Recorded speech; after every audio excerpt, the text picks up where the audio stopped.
What's going on, everyone? Welcome to the KSP Studios podcast, kung saan natin pinag-uusapan ang mga bagay na kulang sa pansin. Tonight, we are joined by Kristel Ramos all the way from Houston, Texas.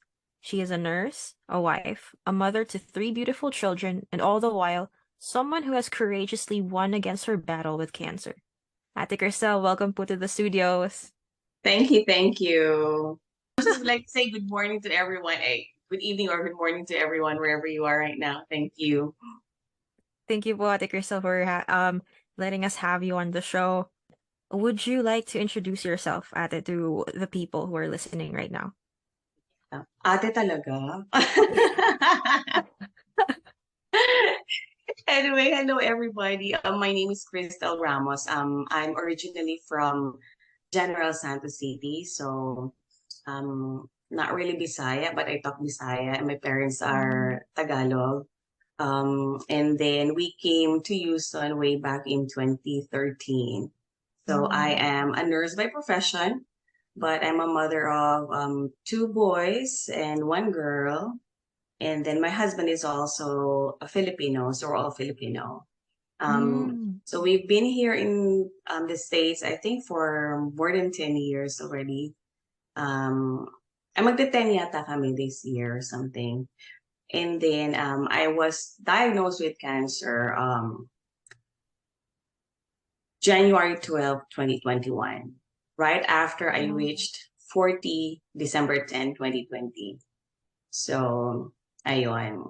And then, yeah, so that's what happened.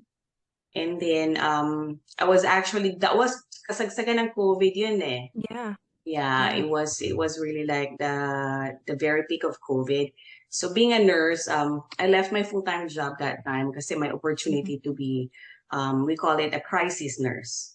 So crisis meaning because, di ba, there were a lot of, maraming nurses na kailangan nila that time. So we left our kids, me and my husband, we're both nurses kasi by profession. So yeah, we came in here because my husband was sponsored by one of the nursing homes in North Carolina.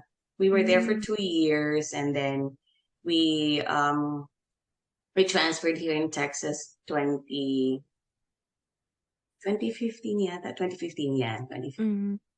And then so it was my maternal aunt who was first diagnosed with breast cancer way back, I would say 12 years ago, if I'm not mistaken. And then my mom was diagnosed 2018. And then after she was diagnosed, kasi we have this thing that we call genetic testing. In that way, you would know if it's in the genes.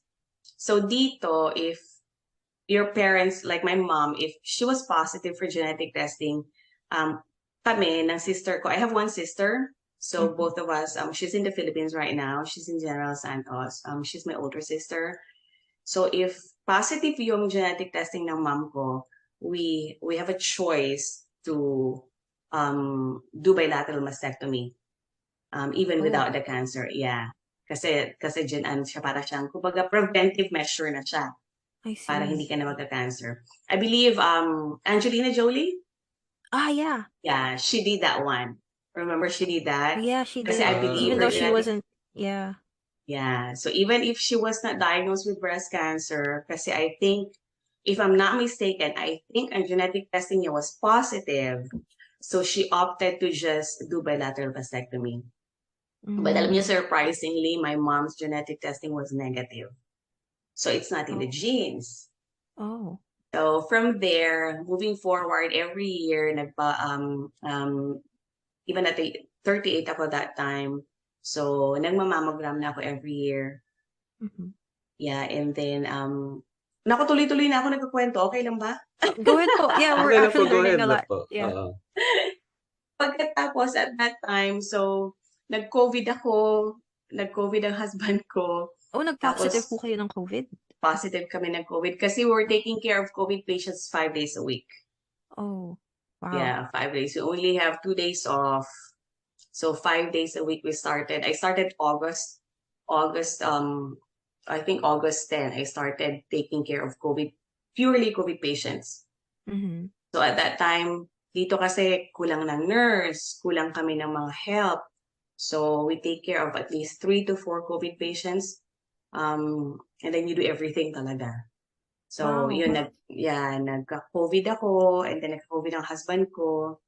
And then, pagbalik ko sa work, right after the very first day, na nakabalik ako ng work, January 12, the doctor told me that I was diagnosed with breast cancer. It just started actually with a lump.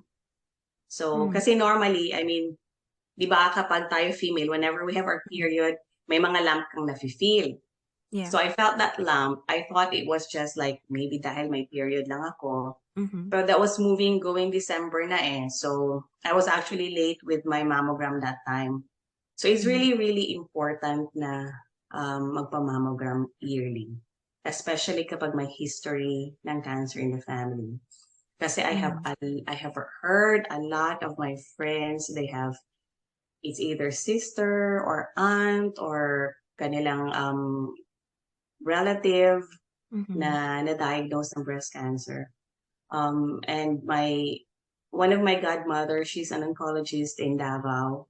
Sabi nga niya, I think recently, studies really show that Asian talaga ngayon ang nagkakaroon ng breast cancer. For whatever reason, we don't know why, but Asians talaga. So, when I got diagnosed, late pa yon kasi mahirap ako at that time dahil sa COVID, mahirap magpa-schedule ng mammogram. Yeah. Tapos dito, when you feel a lump, they have these different kinds of mammogram. They do just a regular routine mammogram, and they have what they call a diagnostic mammogram. So yung diagnostic mammogram dito, yun yung talagang very detailed yung kind of mammogram na mangyayari. Tapos ayaw nila ako mag-routine mammogram. So, kailangan magpa-reschedule na naman ako and everything. Tapos, after nung nakita sa mammogram na very suspicious sila, so nagpa-biopsy. So, pag-biopsy, ayun nakita na it was positive. Tapos, nasa work ako that time, sabi ko na kwento ko, very first day nang balik ako sa trabaho. Parang it was hard, syempre. Yeah. Can you imagine? I have to take care of my patients, but I also have to take care of my emotion. Right. Kasi you're given a very big news, di ba? Na para bang, okay, it was positive for cancer. Kahit na sabihin sa akin ng doctor na it's okay kasi they call it encapsulated. Pag sinabi kasi nilang encapsulated, tawag nito, malaki yung chance na hindi mag-spread dahil nasa lang siya, localized lang siya kumbaga. Tapos early stage pa daw, stage 2 pa lang yun, or I think stage 1 pa lang yung pagsabi sa akin sa biopsy. So okay lang daw, sige lang, total ngayon naman yung cancer, matreat naman na siya dito and everything. But still, when you get that news, it's not easy. Hindi siya easy. I bet. So, yeah. So I really have to go to the break room, just cried and cried and cried. I called my husband. I called my family. My mom and my dad were still here. They were taking care of my kids at that time. So I have to call them and everything. And of course, I started. I know some people are private when it comes to having cancer. Ako kasi I'm just like, I need a lot of prayer warriors. That was yun talaga yung pinaka-first ko na naisip eh. I need a lot of prayer warriors. So, I have to tell people. Diba? Kasi, if I keep it to myself, how can I ask them to pray for me? Yun yung ko. So, I told everybody in the Philippines. Buti nila at that time, even if that work, temporary lang kasi yung work namin that time as crisis nurse. Tapos that was a very new hospital sa akin. It's a very good thing that all of my coworkers at that time became my friends and they were just there to support me. They helped me with my patients and all.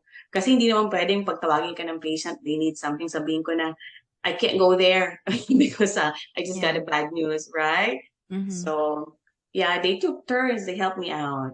But at the end of the day, I just have to get up and get things in order. Tapos, it's a good thing. I think God just God has aligned everything.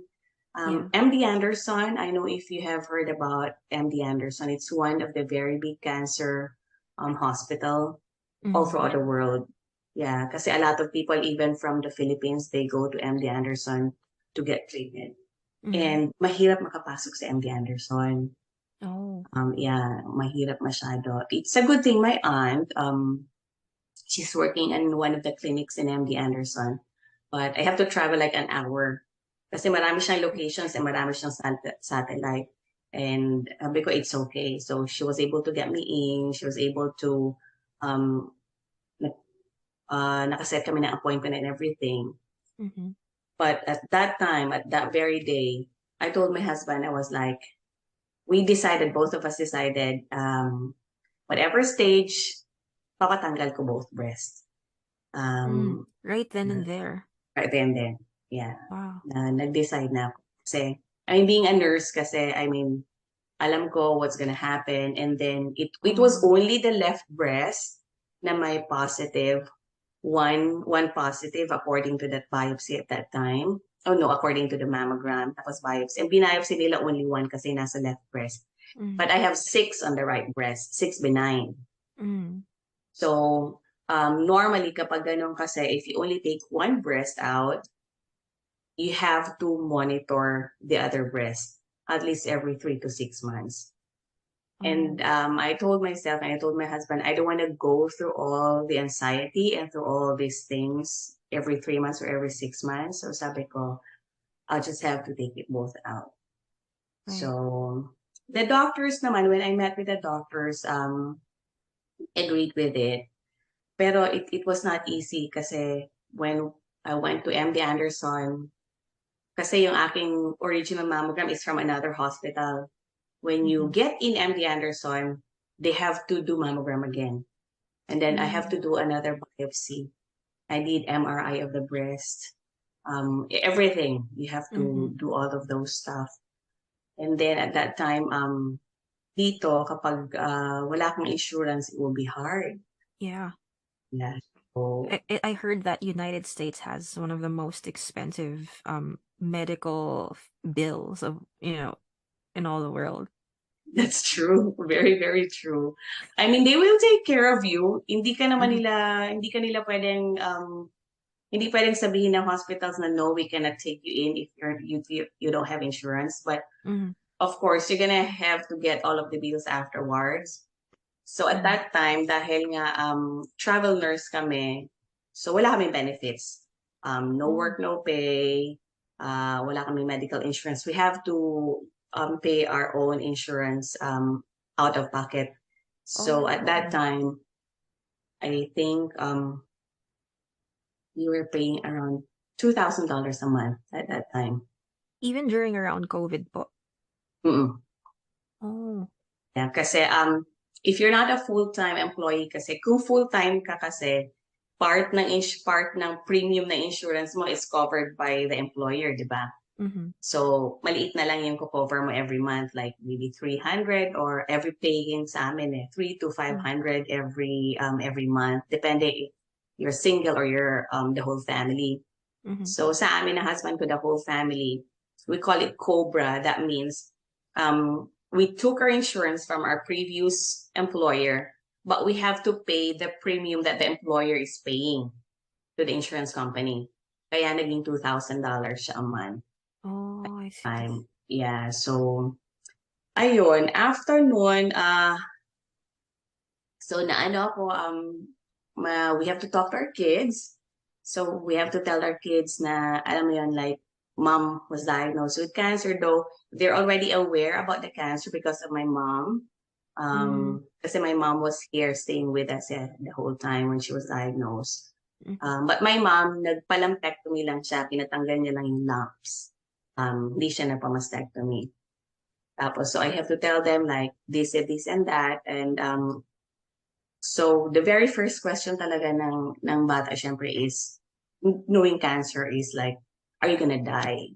Right. Yun yung pinakaunang tanong ng mga anak ko. So, sorry. Every time I talk about this, sorry ha. No, but just take your time po. It's okay It's okay. po. It's a hard topic. Yeah, each time I'm really open with it, but each time I tell my story, Mm. I it's naiiyak na talaga ako. Pasensya na. No, it's okay po. Yeah, so when we told our kids, we just have to let them know, like, syempre marami silang tanong, like, how long are you gonna be in the hospital? Are you gonna stay in the hospital for that long? Tapos, syempre, ang unang nun, maraming una kasi, surgery muna. So after the surgery, so lang namin sa kanila is, makaka-uwi ako right after 2 days lang kasi after normally pinapa-uwi na dito. Mm-hmm. And then, so I had my surgery March 4 of 2023. It was supposed to be That's recent. I'm sorry, March 4, 2021. Oh, 2021, okay. yeah. Supposedly kasi February yon. Tapos, nagkaroon ng nag-freeze dito sa Texas. So, maraming hospital na hindi nila na, kasi nung freeze ng Texas, hindi sanay yung Texas ng freeze. Mm-hmm. So, nangyari yung roads, dahil may freeze, mahirap makapunta sa hospital yung mga employees and all. So, maraming mga nakaschedule na surgery na kailangan nilang i-cancel or i-reschedule. Oh, I think this the one where it was like a total crisis po. Tapos, Yeah. like there's a huge blizzard or something. Hindi naman siya nag-blizzard dito. Oh, I think nag-blizzard at that time. Yeah, yan yung time na yun na nagkaroon kami ng blackout. Yeah, Yeah, that was the time. Oo, that was the time. So, nag-stop ako ng work February 14 because supposedly a surgery like 2 weeks after. And then, of course, freeze happened. Alam mo yun, yung para bang, I was already very excited kasi para matanggal na yung breast ko, para matanggal na yung lump and all that. And then he will tell me they have to cancel the surgery and move it. So, yung waiting period, iba yung feeling, iba yung anxiety that I have to pray and pray and pray. Kasi, right. ang plan kasi sa akin is surgery muna. And then after surgery, they have to biopsy the lump again. And then they will check and see what's gonna be the course of action, kung anong gagawin. It's either mag-chemo or mag-radiation. Hindi siya yung magkikimo ka na, depende kasi sa cancer. If the cancer yata are bigger, then you have to do chemo first.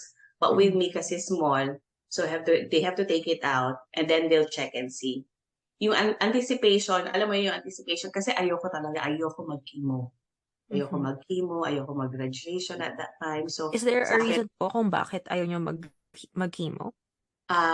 Kasi alam ko yung I know what will happen with chemotherapy. Diba yung thought na I'm gonna lose my hair, number 1. Number 2, the nausea, the vomiting and everything. You're gonna lose weight and all that. You're gonna be weak during chemotherapy. So all of those, ayun lang talaga yung parang ayaw ko. And of course yung chemo kasi they're gonna kill your healthy cells. So, magiging immunocompromised ka, you'll get sick right away. If you go out sa, maraming sakit and all. And of course, I cannot work. Diba? Yun yung isang dun eh. So, tapos yung radiation naman, syempre, masusunog yung balat ko and all that. Praying na sabi ko, ayoko. But, unfortunately, after the biopsy and everything, surprisingly, kahit maliit yung cell, meron akong, they call it micrometastasis. So, very, very small na nakita sa one of my lymph node. So, kumbaga parang nag-spread siya. But at least it's a good thing, very small lang siya. Tapos isa lang na nakita. So, and because of my age, I was only 40 at that time. They were very aggressive with the treatment. So they told me I have to have chemo. So after noon, Kasi kaya ako automatic na nagpa-bilateral mastectomy kasi dito sa States, when you're a breast cancer patient, yung reconstruction mo is free with the Wow. insurance. Yeah, it's covered with the insurance. Tapos, I'm not sure if I'm right but I think kahit na hanggang masatisfy ka sa breast na gusto mo, it will be covered by the insurance. Yeah, kaya yun. So, yun yung isang factor din na sabi ko, okay, patanggal na lang ako ng breast. Total, mababalik naman, makakapa-reconstruct naman ako. It doesn't matter if it's fake and all that. Tapos, ang number one ko na kasi pag sabi ng doktor na, pinaka number one ko na question kasi if I can save my nipples. Kasi normally with mastectomy kasi, normally they take I think there are two kinds of surgery at that time. They take the nipple out, dun sila magka-cut, then they remove the breast. Oh. Yeah. Kaya yung mga mastectomy patients, yung Kaya mga yung napatanggal. shooters niya nandun sa... Oo, Tama pa ba yung term? kaya wala silang nipples. I see. Oo. Kasi kung malapit yung cancer cells sa nipple mo, they really have to take the nipple out. So, buti na lang yung cancer cells sa akin is malayo. Bandang armpit siya, bandang kilikili.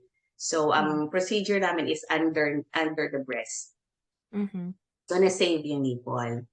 Na-save ko yung nipple. Oo. Kasi, doon ko naintindihan yung sinasabi natin, body image disturbance. Sabi ko at first, okay lang yan, walang But to be honest, it took me a while to even look at the mirror and look at myself, especially when I was flat, when they took it out. It took me a while. Kasi it's not easy. I know it's just image. Pero it's hard. As a woman, it's hard. And then after surgery, so I have all the drains and everything. So my kids have to take turn kasi yung husband ko is also working, so they would help me. Alam mo yung my eldest would he would wash my back for me kasi syempre meron pa akong drains, may dalawa akong tubo, tapos mahirap, kailangan hawakan yung drain and all that. So kasi di ako makabend. So they take turns at young age. My eldest was only 11 at that time. Wow. And then my second was only 9. And then my youngest was only I think he was only 5 at that time. So they take turns. Kinausap sila ng husband ko and ng mom ko if they can help me. It was just so emotional. Emotional ako masyado that time kasi parang I'm the one who's supposed to take care of my kids. But at that time, they have to take care of me. So parang sabi ko parang, Lord, I hope this will end soon. And then at that time as well, my 11-year-old son, he was just so mature at that time. He was asking all about monetary, like, Mom, how much is going to be the surgery? How much is going to be the chemotherapy? How much is going to be the radiation and all that? So we have to tell him the figures. Surprisingly talaga, nag-organize siya ng GoFundMe. Wow. A smart without kid. without us knowing. Tapos, na lang ako kasi he texted me, he was like, Mom, nobody is donating in my GoFundMe. I was like, what? Like, what did you do? And then he showed me, he sent me the link. Of course, wala siyang social media and everything at that time. Tapos, I really cried at that time kasi ang description pa niya noon is, my mom is very stressed taking care of us. Kaya ako nagka-cancer. So yun ang nasa mind niya. So I have to sit down with him and tell him like, it's not because of you kids that I got cancer. It's not because of stress taking care of you. Because I think for him, para bang nahirapan ako taking care of them and all that. Kaya I got the cancer. Grabe talaga yun. Grabe. So, ayun. And then after, before chemo, what I did, which really helped me a lot, my hair was long. I have a very long hair, hanggang below my, sa my back ko. I cut it short. I was actually supposed to shave it right away. I told my husband, I was like, I'm just gonna shave it. Kasi there's no way for my hair not to fall. Yun ang unang tanong ko sa doktor, am I really gonna lose my hair? Ang sabi talaga niya, yes. So sabi ko, okay. Kung I don't wanna go into depression, sabi ko, so let me cut my hair. Sabi ko, shave na ako. My husband said, was like, sabi niya, huwag muna, take it slow. Sabi niya, cut it short first, so I cut it short. And then, the very first day ng chemo, nag-shave ako yung number 2. So, naka-shave ako ng number 2. And then I think after third session ko ng chemo, I had 12 sessions of chemotherapy. After third session ko ng chemotherapy, pag-shower sa banyo, I can already see sa shower sa floor na even maliit lang yung hair ko, nahuhulog talaga siya. So, meron ako mga spots. So, what I did, after that one, I just literally just shinave ko na lang talaga like scalp. So, ayun. And then, I got an infection after. Dito kasi after mastectomy dito, they put a tissue expanders. Para siyang fake boobs mo, kunwari. Para lang meron kang aesthetic look na meron kang kunwaring breast. Tapos dahan-dahan nila lagyan nila ng saline para mag-expand yung skin. Mother's Day, got infected. Kasi nagnana sa ilalim ng breast ko. My breast was swollen and red and everything was painful. And then, I had problem with insurance. Kasi yung insurance ko at that time, nag-end yung contract nila with MD Anderson.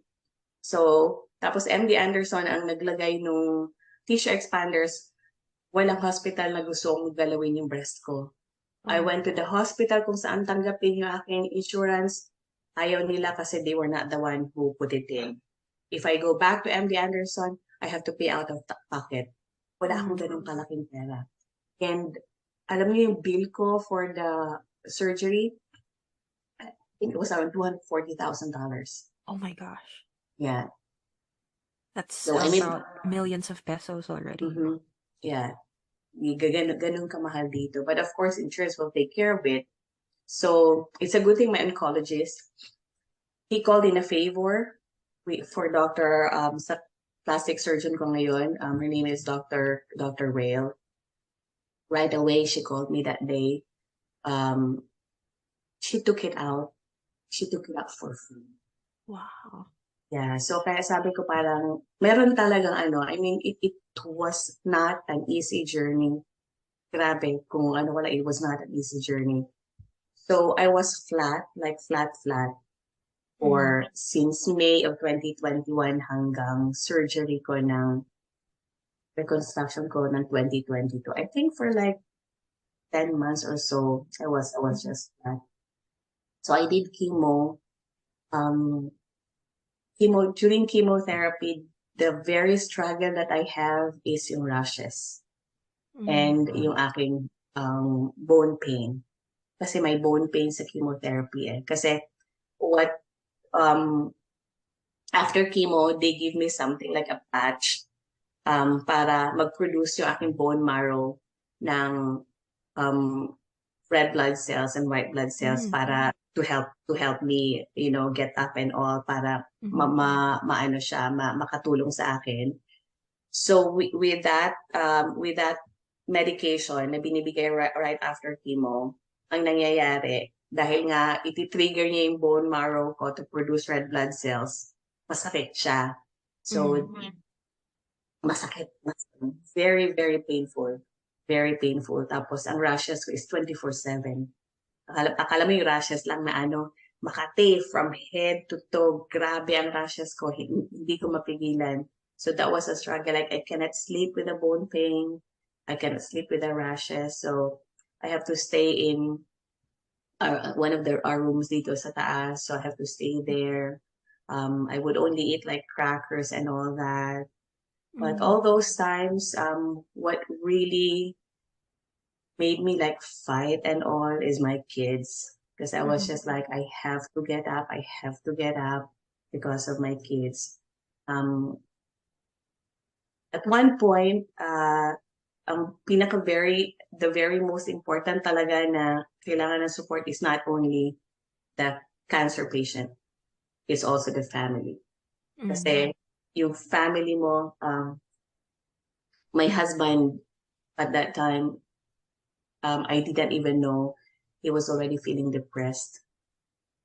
And then my kids at that time, they were just like, I know they were just there and all that, but every now and then they would go sa akin like, Mom, do you need something? Mom, are you okay? And it was hard. It was really hard. Right. Yun ang pinaka-importante talaga. You have to support not just the cancer patient, but also the family. Yun yung pinaka-importante talaga na minsan na-outlook ng mga tao na parang nakatutok lang sila, di ba, sa, dahil may cancer ka. Hindi eh. Ang dapat tutukan mo rin yung spouse and the kids. Especially the spouse. Kasi minsan, especially kung may asawa na cancer patient, yung spouse yung bang nagiging shock absorber ng lahat.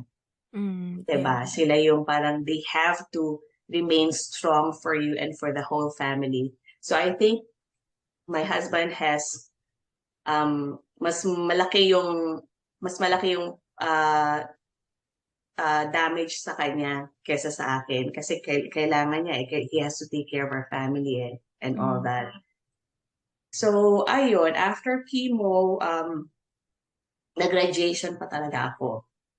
Kasi dahil because of that micromet sa aking arm, isang lymph node na nakita, they have to do radiation. So, but I went back to work at that time. Kasi if I don't work, I'm a kind of person kasi na kailangan ako on the go lagi. So I have to work. Understand that. Yeah, I really have to work. So, nag-work ako. So, the radiation is Monday to Friday, 15 minutes a day. So, I work night shift.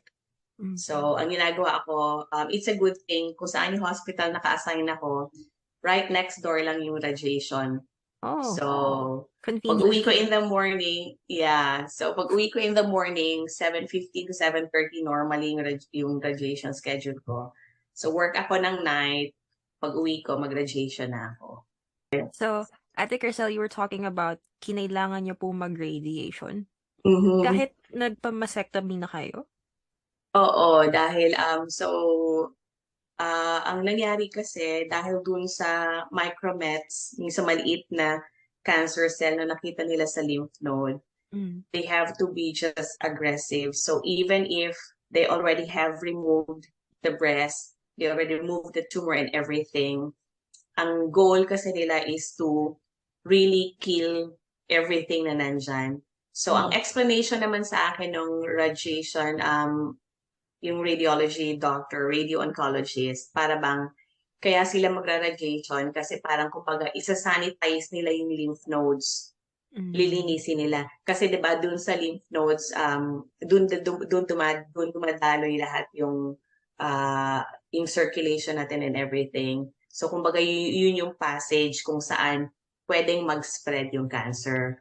So kailangan nilang i-sanitize, kailangan nilang linisin para ma-prevent siya and all that. So, ayun, nag-graduation ako. Of course, sunog yung breast ko and all that.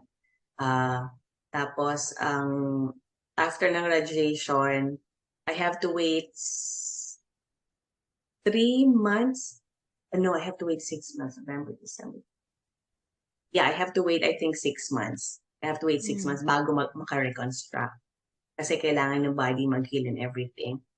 And then, because the cancer cell was positive for hormones, which is actually a good thing, yun yung sabi sa akin, para bang, I know you don't want to have cancer, but if you get breast cancer, you would want my cancer. Yun yung parang explanation sa akin ng doctor.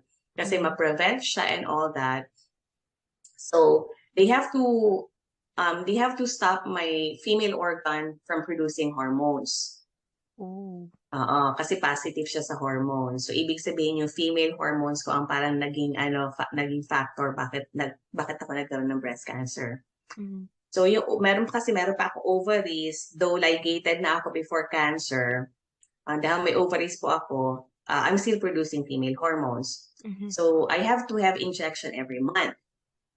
So, sabi ko na lang sa oncologist ko, sabi ko, instead of getting the injection every month, might as well take my ovaries out. Mm. So, pinatanggal ko yung ovaries ko. So, That's another ngayon, surgery. yeah, that's another surgery.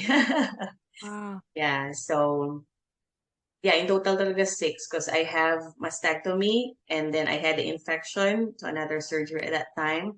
Pagkatapos patanggal ako ng ovaries ko, so that's third.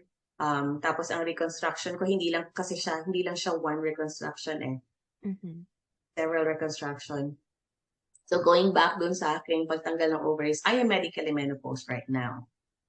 So at the age of 42, yeah, I was menopause at the age of 42. So meron na akong hot flashes. Yeah, Ano po yung, nafe-feel ko what do you feel when they say you have hot flashes? not fun. It's really not fun at all. Like parang, imagine mo na meron kang lukewarm water.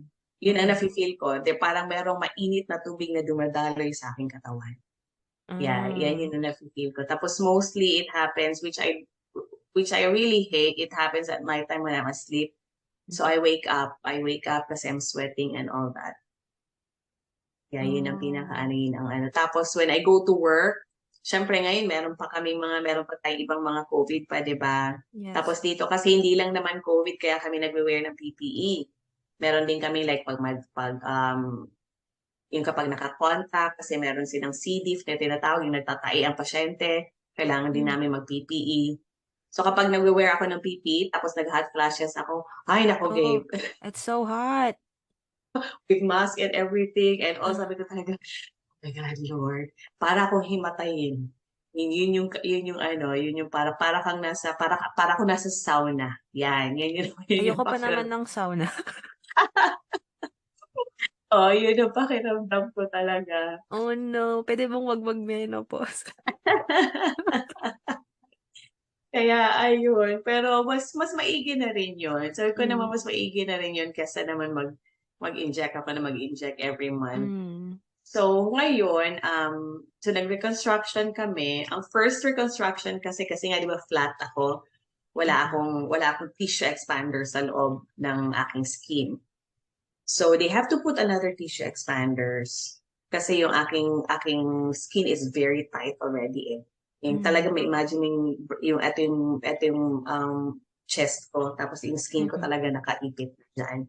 So they have to put the tissue expanders. Tapos we have to do, they call it latissimus dorsi flap, meaning kasi I don't have too much fat in my stomach. Tapos kailangan ng fresh tissue sa aking left breast kasi yun yung radiated. So they have to take portion of my back. So yeah, so I don't know if kung nakita niyo doon sa Soltera na video, pinakita nila doon na yung merong laman sa back ko, part of my back that they have to cut. Pero nandun pa rin kumbaga yung nerve endings nandun pa rin. Hindi nila ika-cut totally. Kumbaga, they cut a portion tapos i-stretch nila papunta sa chest ko. Wow. Yeah, tapos part of my skin sa back ko, they also put it at the bottom of my breast. Okay. Oo. Wow. So kumbaga, ang skin dito sa taas is skin ko from my chest. Skin ng bottom left breast ko is the skin from my back. Oo. Kasi nga Has it fully healed na po yung sa likod ninyo? Fully healed na siya. Meron na akong tattoo. Ay, wow. Pinalagyan ko ng tattoo just when I went home. Kasi malaki yung scar ko eh. From dito sa may axilla portion ko hanggang sa very end ng back ko eh. Kasi malaki yung So, pero alam niyo funny, Kasi whenever you try to feel this part na aking chest, I can feel it in my back. What? Oo. That's crazy. Kasi nga, di ba, para ma-imagine mo, yung likod mo kasi, kumbaga, nag-cut lang sila ng laman, tapos, they only stretched it. So, nandito pa rin siya. Kumbaga, nandito pa rin yung nerves ko. May sensation pa ako dito konti. Oh, that's amazing. Yeah. So, kumbaga, itong meat dito sa taas ng breast ko, this is the meat from my back. That's amazing. I'm actually having a lot of fun hearing this kasi I was a big Grey's Anatomy fan. Ganon. Yeah. Likewise. So like hearing this, like, this is amazing. It's real life. Amazing talaga. Sabi ko nga, ganun pala, pwede pala yun. So, ayun. Tapos, ang funny thing after that surgery, so may tube na naman ako. Meron na naman ako mga normally two JP drains. So, 2 tubo sa right, 2 tubo sa left ulit. So, tapos, nung nakita ng kids ko, what they told me is, kaya pa nila, Mom, you look like the wife of Frankenstein. Kasi nga, di ba? Of all the things. Kasi nga ilalim ng breast ko, di ba? Parang may stitch and everything eh. So, para talaga siyang parang tinapal, kumbaga. Yeah. So, yun yung isang ko doon. So, after tissue expanders, another surgery, kasi yung tissue expanders kasi the only goal is ma-stretch yung skin. To prepare your skin na para maglagay na sila ng implants. Oo. Ang problema lang kasi sa radiation, kapag radiated yung iyong breast, hindi pwedeng plain implants lang ilagay. Kaya sila nag-flap, kaya sila kumuha ng tissues and skin sa aking likod. Kasi kailangan na at least merong live tissue sa chest mo. Unlike dun sa right breast ko, wala namang radiation, so plainly implant lang nilagay nila. So yung radiation po, nagsistay lang pala siya in one place kung saan siya trinit? Yeah. Yun lang. Oo. Okay. So yung radiation doon lang. Naka-target lang siya doon. So during radiation, ang pinaka-big challenge sa radiation sa breast is you have to stay still for 15 minutes with your arms up. Tapos ang breathing mo, kasi diba yung breast natin, yung left breast ko, tapos malapit siya sa heart, siya sa lungs. So they have to make sure na you have to hold your breath for 10 to 15 seconds yata, or 20 seconds if I'm not mistaken. Kasi para hindi matamaan ng radiation yung heart at saka yung lungs mo. So may practice kayo niyan before radiation. May tinatawag silang simulation. So we have to simulate it. They have to practice me and tell me, okay, ganito, ganyan, okay, ganyan, ganito. But the good thing is, maganda yung technology talaga dito kasi yung machine naman, once na bigla kang napahinga, na supposedly, di ba, you have to hold your breath. Kung bigla kang napahinga, magsa-stop naman yung machine. Oh, wow. So magsa-stop yung machine. So pati yung face ko, meron akong imo-mold nila yung face mo talaga kasi meron silang parang mask na ilalagay para talagang protected yung face mo and yung ibang part. So naka-direct lang siya talaga directly dito lang sa arms ko. Sa may armpit ko. Pero ang sunog niya is sunog ito, tsaka ang likod. Did it hurt po when you Hindi naman masakit. Ang radiation, actually, I didn't feel anything during radiation. It's just that the burn. Kailangan lang talaga religious ka sa moisturizer mo sa front at saka sa likod. Kasi yung radiation, di ba, lulusot siya eh. So, front and back ang talagang kailangan mong i-moisturize. Ayun yung isang Wala namang walang aside sa burn ng skin, wala akong ibang naramdaman during radiation. Yun lang, kung claustrophobic ka, mahirap lang siya kasi papasok ka talaga sa machine and everything. Tapos yung pag-lay still mo and all that, tapos breathing and all, yun ang kailangan mo i-practice. Chemotherapy talaga ang pinaka-challenging sa lahat. So they have to put, may port ako dati para hindi sa aking veins. Tapos after pagtanggal ng tissue expanders, so naglagay na kami ng implants. Pero dahan-dahan lang yung dahan-dahan lang yung aking plastic surgeon.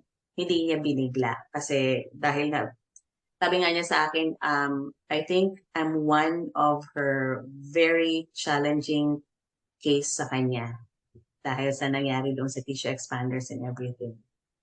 So, kaya ayun. And then, ngayon, I am chronically neutropenic. Ibig sabihin nun, mababa talaga yung WBC ko because of my medication. So, I am on medication for 10 years dahil sa aking age. So, if you're age 40 and below, 10 years ang iyong oral medication. Oh. Ganun For sila. white blood cells po, tama po ba? Yung Arimidex ako hindi. Ano siya, yung aking medication for cancer kasi, yun yung nagpapababa ng white blood cell ko. Oh, okay. Oo. So, para siyang, I wouldn't say it's oral chemotherapy, pero para kasi siyang, paano ko ba siya i-classify? Basta yun yung medicine na kailangan kasi mag-stop din or ano na aking mga hormones. Pero ang one side effect nun is fracture kasi magiging magkakaroon ka ng osteoporosis later on. Oh, Kasi iwi-weaken niya yung bones mo. I see. Iwi-weaken niya yung bones mo. So I have to have infusion for bone strengthening every 6 months. How does that work? Sa sa veins ko.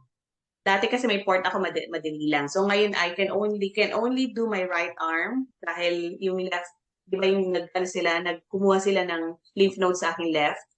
So hindi pwedeng kumuha ng blood pressure sa left arm ko. Hindi pwedeng kumuha ng blood sa left arm ko. Otherwise, magkakaroon ng may mga side effects later on. So only sa right. So every 6 months yung aking bone infusion na gamot. Tapos, meron akong tinatawag na Verzenio, which is a good thing. Yung Verzenio, given lang yan siya for late stage breast cancer. Tapos sa akin, right after ng aking radiation, na-approve siya dito sa States to be given for early stage breast cancer.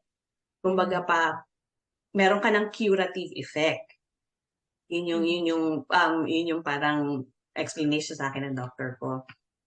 But without insurance, that medication is $4,000 a month. Wow, 4,000. Yeah.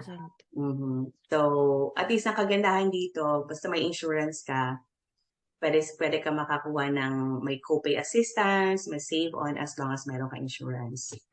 So, supposedly for 1 year lang yan siya na ibibigay sa early stage breast cancer. After November na dapat ako mag-stop last year, yung magsa-stop na ako, na-approve ulit siya for another year. So, yun yung doon ko makita talaga the beauty of how God aligned everything for me. Kasi di ba parang one after another, kumbaga, in his perfect time talaga, meron talaga siyang mga iaano sa'yo. Laging sa akin ng doctor ko na, oh my God, it just got approved. Like, alam mo yung kung kailan na katatapos ko lang ng radiation, supposedly, isang pilang iti-take ko for 10 years yun, we call it Arimidex. Tapos, biglang magkakaroon itong Verzenio. So, happy masyado siya. Tapos, yung magsa-stop na ako, biglang another good news na pwede ka pa mag-extend for another year. So, kaya ayun, ano lang talaga, I know it's not an easy journey, but prayer warriors really help. Yun yung isa talaga. Tapos, what I've learned from my grandma, my grandmother is I think she's an epitome para sa akin na talagang very religious. And each time, she's already 90, she just turned 94. Wow. Yeah, she's still alive. She's in the Philippines right now. Yeah, my grandmother taught me a lot of stuff, especially with prayers. And I don't know, even if we don't talk for a long time, each time that I call her and ask her for prayers, something good really happened. So I think parang I would consider her as like my angel and all that. Were you brought up po in a very prayerful family? Is that the reason Yeah, why? Mm. that's one of the reason why. But when we got here to States, Mm-hmm. I'm guilty of that one. Dahil yung, alam mo yon, in everyday life and all that, busy and all that, sometimes Nakalimutan mo. nakakalimutan mo siya. And at that time, I really forgot about him. And then I got cancer. So, nung pagka-diagnose sa akin, doon ako nakabalik ulit. Kasi sa Philippines kasi Catholic school ako and my sister. So, hanggang college, Catholic school pa rin ako. Tapos dito, the struggle ko lang dito kasi yung pag mga anak ko ilagay ko sa Catholic school, you have to pay. Yeah, it's expensive. Which is really, really expensive. So, nakalimutan ko talaga siya. Nagsisimba lang kami and all. Pero hindi na ako yung dati na talaga everyday dati nagpa-pray ako. So, after I got diagnosed, yun yung pinakaano ko na all I did was just pray and pray and pray. Of course, hindi mo maiwasan mag-question sa kanya. I really ask him like, why? Like why me? Bakit ganito? Bakit ganyan? But at the end of the day, I learned to accept it because what my grandmother told me and my aunt, who was also the breast cancer survivor, they told me to just offer everything. So sabi nila sa akin, tsaka ng mga godparents ko, I have yung mga ninang ko, they were my best support all the way from the Philippines. Kahit anong oras kailangan ko sila, they were there. My aunts and everything, yung best friend ko, they were all there. Most of the people talaga who supported me during my journey are all the people in the Philippines. It's hard dito sa States kasi you don't get to see your friends kasi everybody is busy. So lahat talaga nasa Philippines. So one call away, they were there to talk to me or to listen to me. Kasi it was hard. I would cry and cry and cry. So what my aunt and my grandmother told me during my bone pain, sabi nila sa akin, each time I feel like it's really, really painful, we need to offer it for the forgiveness of your sins and the forgiveness of the sins of a lot of people. And offer it for the people who really needs prayer the most. Kumaga pa, para bang you sacrifice it for other people. It was hard. It was not easy. Pero I learned to do it, and then eventually, alam nyo, after that one, it was already, parang natanggap ko na. So, every time meron akong bone pain, every time may rashes ako, hindi na ako umiiyak. Parang inaano ko na lang na, Lord, okay, I'm gonna offer this. I'm gonna offer my pain. I'm gonna offer yung pagsusuka ko and everything. I'm gonna offer this for the forgiveness and my sins and the whole world and for the people who really needs you the most right now. And it helped. It really helped a lot. So, kaya ayun, yun yung that keeps me going talaga. To live each day at a time. And I have learned talaga right now na life is too short. So, you really just have to enjoy everything. And kahit na gaano ka kayaman, kahit na gaano karami mong pera, at the end of the day, hindi yun ang magmamatter. What really will matter is your relationship with your Almighty or your Creator, and of course, your family. Yun talaga ang pinaka-importante. Kasi you wouldn't know. I might not have cancer, pero baka biglang namatay ako because of COVID. Alam mo yun? So, yeah, that's true. Kaya ayun. That was the story of my life. It's a very beautiful story. Well, actually, I really feel you, especially, kami po kasi ng family ko, we're here in Tokyo. We would come back kasi malapit lang naman sa Pilipinas. Like every few years. Pero when, I think it was 2018 or 2019, my little brother, we found out na meron siyang, anong tawag dito? Meron siyang tumor sa spinal cord niya. Oh. Pero it wasn't cancerous. But it Okay, was like okay, it was our good. first time hearing about it. And I understand kasi since you're a Filipino, you're outside of the country, yes, I have Yeah, my family here, pero parang you just feel so isolated at that time. that's Na true. wala kang mapupuntahan na, parang wala yung lola ko, wala yung lolo, yung mga ganun, yung Yeah, mga that's true. friends. So you had to we had to do everything on our own. We had to figure out how to get to, to the Yeah. hospital, the doctors, you Mm, have to figure out who they are. mm. But and then when he had to get surgery, it was like one of the most testing times of our lives because we don't know what the outcome will be. Oh, especially if it's in the spine. Yeah. And he was just a kid then. So, Oh. and I couldn't even imagine how my mom felt during that time. Mm-hmm. So it was like when you were telling your story about, your how your children were affected by cancer, by your Mm-hmm. cancer. It was like I can't I have to stop. Like I have to get myself together because I'm having flashbacks. So Oh. How's your brother doing? he's okay now, but I think he has to have surgery again because it came back. Oh, okay. When is the Mm. surgery? I think in September. September. We actually we had to postpone it because uh during the pandemic we were asking Okay. the doctor if we can like postpone the surgery Yeah. just to make sure it's after the pandemic. Mm-hmm, mm-hmm. But now we can't postpone it anymore, so we have to. Yeah, I would really suggest the sooner the better. Mm, Eh, mas maigi talaga because with cancer cells or mm, tumors, even just plain tumors, even if it's benign, hindi pwedeng paantayin kasi sometimes it just grows so fast, you wouldn't mm, know. Yeah, yeah. like I said, yung sa akin, encapsulated nga siya, di ba? Supposedly, dapat naka-localize lang siya. But Mm, surprisingly, meron isang maliit na nakalabas. So, yeah. yeah, you wouldn't know. I'll be praying for your brother. Text Oh, me the thank you name po. of your brother, Gabe. His name is That Samuel. has been my Samuel. Okay, I'll Opo. pray for your brother.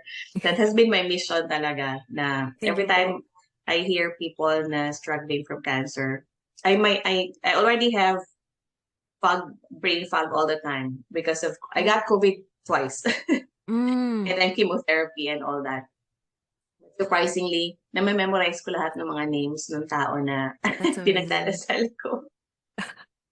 That's re so in a way po, no, cancer was like, I don't want to say a blessing in disguise kasi parang napaka-cliche niya.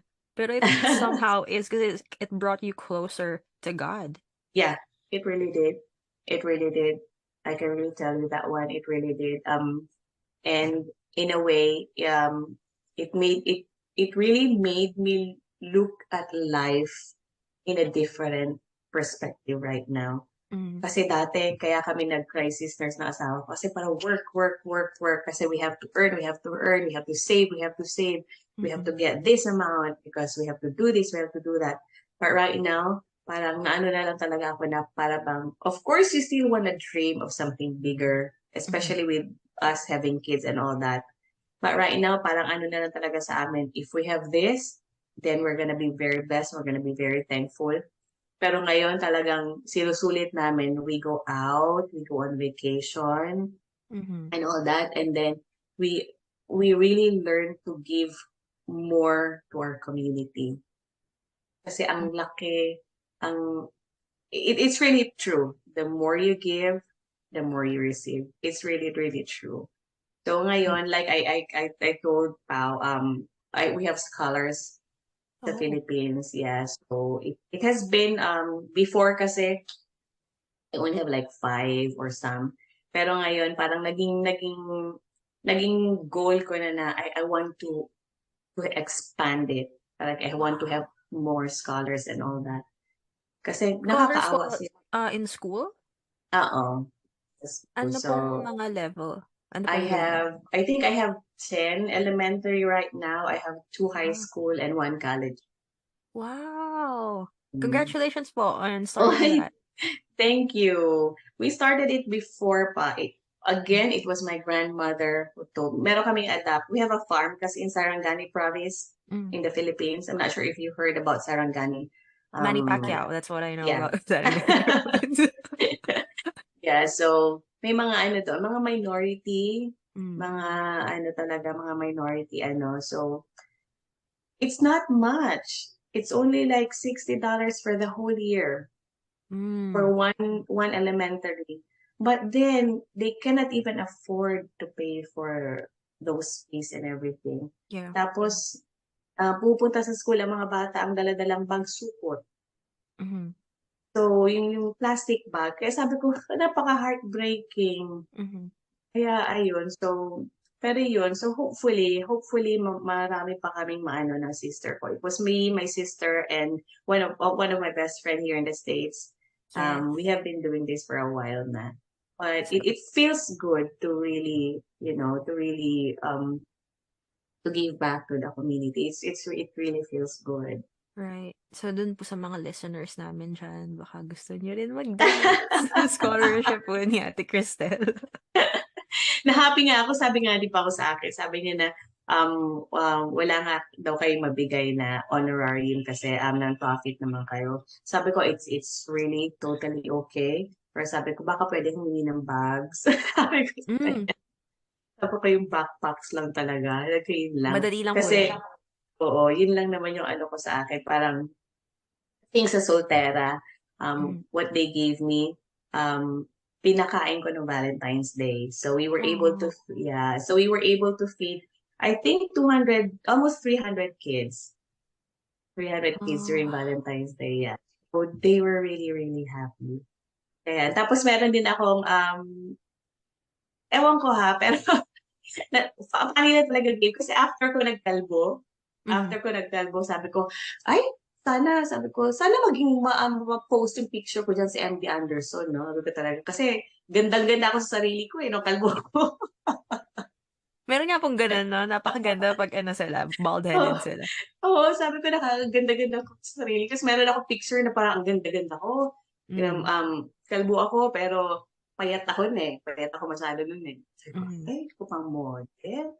Ay? Tapos, di ba, biglang tumawag yung Soltera. Tapos, before this interview, 2 weeks ago, I also had another interview based naman dito sa States. Mm. Yes, and then we were talking about the medication, the Verzenio. Oh. Yeah, we were talking about that one and how to encourage patients like me na kung anong pwede nilang gawin and all that. Yeah. So, kaya ayun, sabi ko, baka naman. Tapos biglang si Pao, sabi ko, ay, sabi ko, gano'n? Sabi ko, It's a sign. it's a sign, baka nga maging mukha na ako talaga ng MD Anderson. Joke. Kaya, ayun, pinapatawa ko lang kayo kasi pinaiyak ko na kayo kanina eh. A roller coaster of emotions pala ngayon eh. I was not aware. Oo.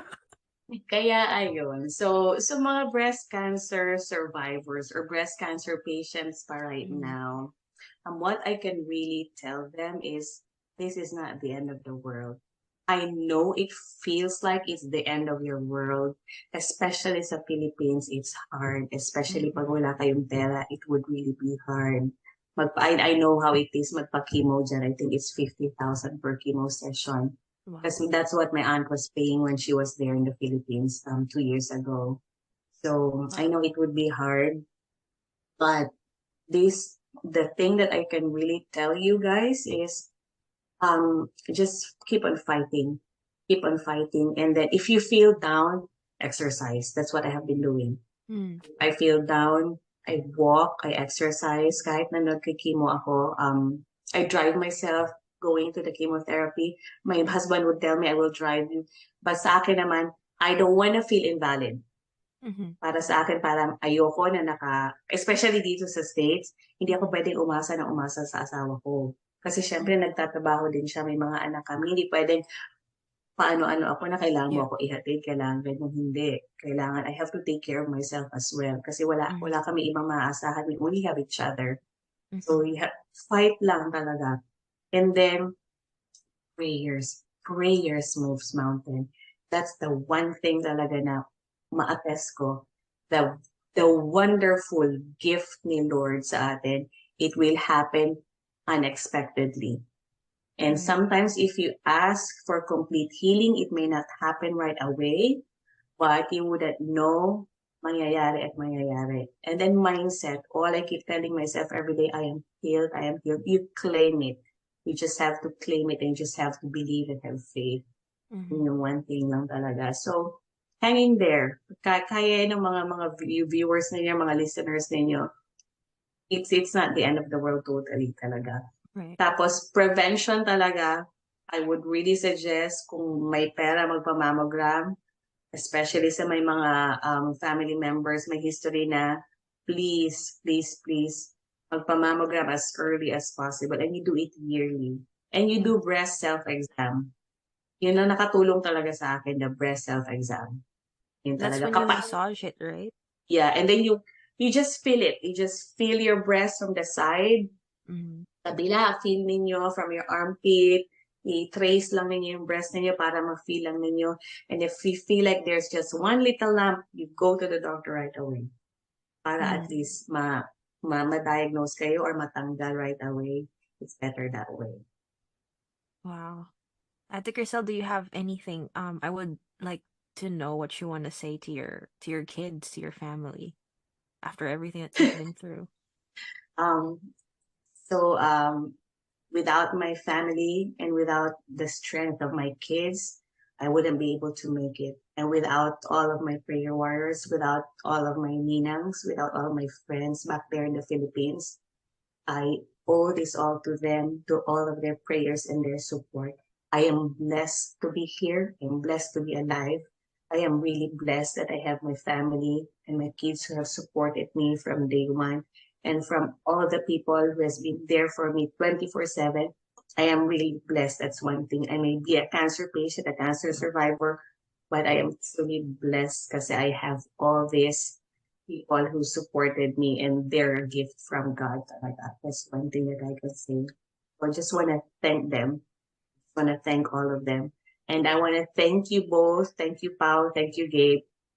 It's such an honor. It's really such an honor. And ang laking tulong because I really, in my heart, I really want to help a lot of people.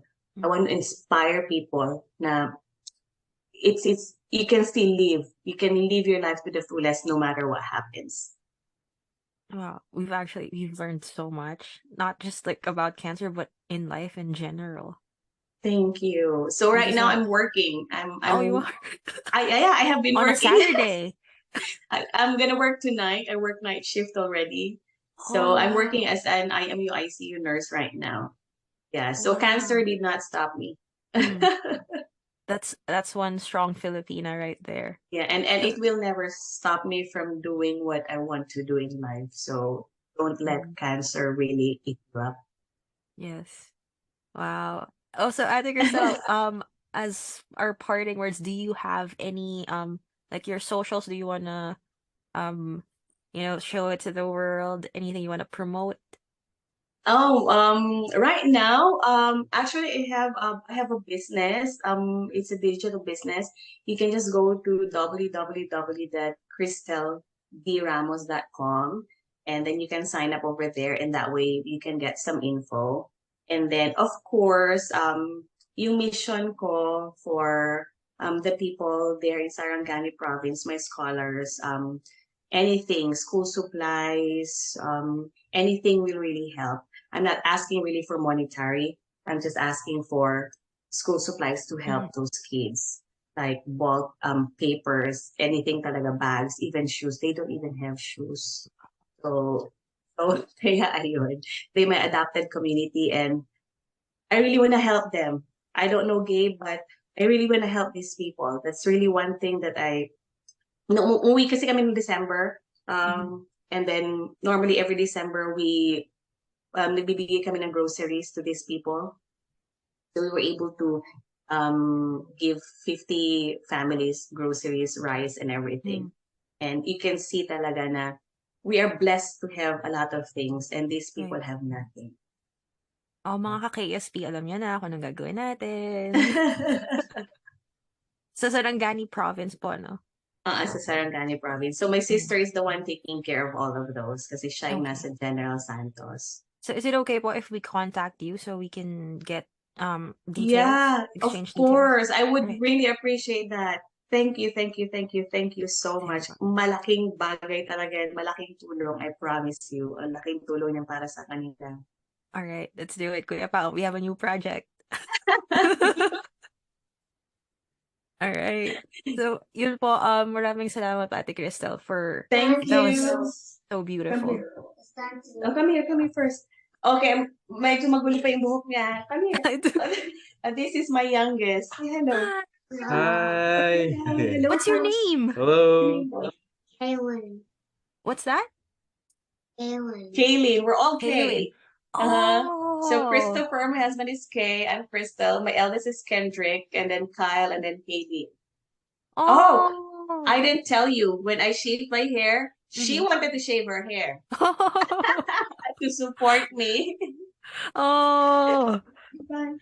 Bye. Bye. Bye, Kaylin. Yeah. Sige. Yeah, I'll be right there. Close the door, please. So, ayun, Ate Kristel, maraming salamat po ulit. Thank you, And, thank you. Thank Thank you you so both much. so much. God bless you both. God Thank bless you, you thank din you po. so much. All Thank right. you. Have a great day, Have a great You guys. day. too. Take care. Bye-bye. Take care. Bye-bye.